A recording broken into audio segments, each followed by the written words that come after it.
దేవుని కీర్తనానలముచే కలుషాటవుల నెల్ల కాల్పవచ్చు. దామోదరుని స్మృతి తరణిచే సంసారవార్ది దాటగవచ్చు. వసుధలోన శ్రీరామదేవుని చింతన చేసిన పాప సంఘముల బంధింపవచ్చు. పద్మనాభ స్తోత్ర భవ్య గొడ్డలి చేత దురిత వనాటుల దృంచవచ్చు.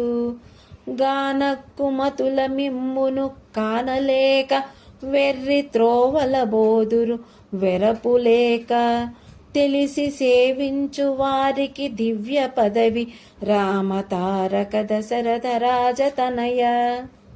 భావం: శ్రీరామ, కేశవుని కీర్తన అనే అగ్నిచే పాపపు అడవులను కాల్చవచ్చు. దామోదరుని స్మరణ అనే ఓడచే ఈ భూమిపై సంసార సాగరమును దాటవచ్చును.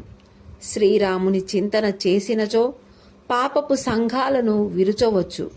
పద్మనాభుని స్తోత్రమనే భవ్యమైన గొడ్డలి చేత చెడు ఆలోచనలనే పాపపు వనాలను త్రుంచవచ్చును.